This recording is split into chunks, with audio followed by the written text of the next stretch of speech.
and welcome Sophia. Okay, hi. I do not sound like this normally, I'm sick. But I did What Makes a Good Zoo, and I thought this should be talked about, even though it's kind of a random topic, just because I think it's interesting and I think animals are cool. Okay, so what I want to start off with is funding.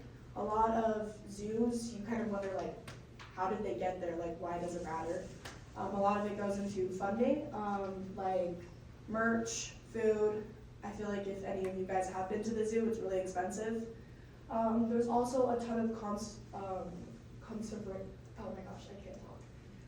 There's a lot of networks that come into zoos.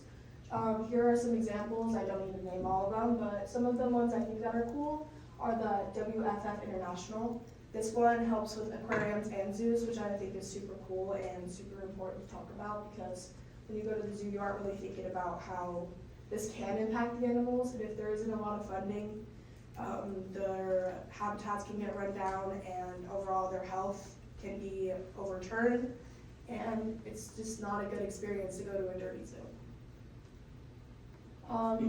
Another part I want to talk about is animals' well-being, and going into this, I feel like the well-being of animals isn't really talked about, as animal cruelty laws are present, but they're present about like FDA protocols and stuff. They aren't present about zoos and aquariums. As you can see, there's a picture of a baby tiger, which I think is super cute. This tiger was not captured necessarily, but was found in the wild in Africa. These people took it in because it was an orphan and made it grow up into being a super strong and beautiful tiger.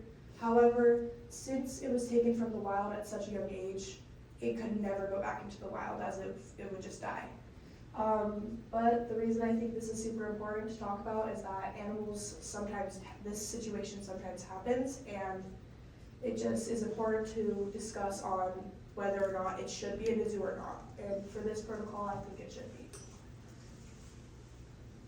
As if this picture I have found and researched about, this elephant is named Ellie. She was captured from her mom and taken away to be alone in a zoo. This is another bad part about zoos, is just the different side of them. Zoos sometimes do this, where they will take animals from their moms and from the wild, where they were healthy and perfectly fine to live there. It's different from the tiger because she didn't need any help, and zoos, as you can sometimes see, that there's these animals that are suffering for no reason. Another part I want to talk about with enclosures, if zoos are good or bad or not, what makes them good. From this picture you can see happy elephants living their best lives. I'm sure they probably could not be in the wild. There's a lot of water, it kind of just deciphers of like Africa.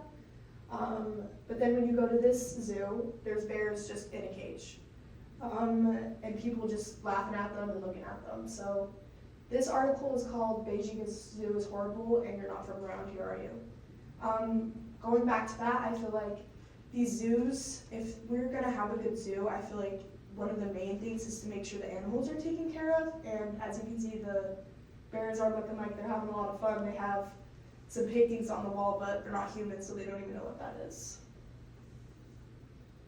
My personal opinion, when I was a kid, obviously, I feel like a lot of you people probably have been to the zoo. If not, you probably know what it is.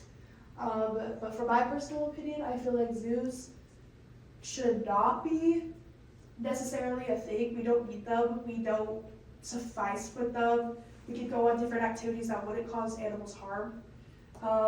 When I was a kid, I thought zoos were the coolest thing in the world, seeing a giraffe. But now, as I look at it, as I've grown up and I went to the zoo a month ago, it just is sad. There's animals that are suffering a lot, and I believe that there just shouldn't be a place for a zoo, and we can collaborate and maybe put the funding, as I said in the first part, towards animals that are in Africa, or conservations that will help these animals go back to life, and not just in these enclosures for people to look at and pay money to see these animals pacing around everywhere.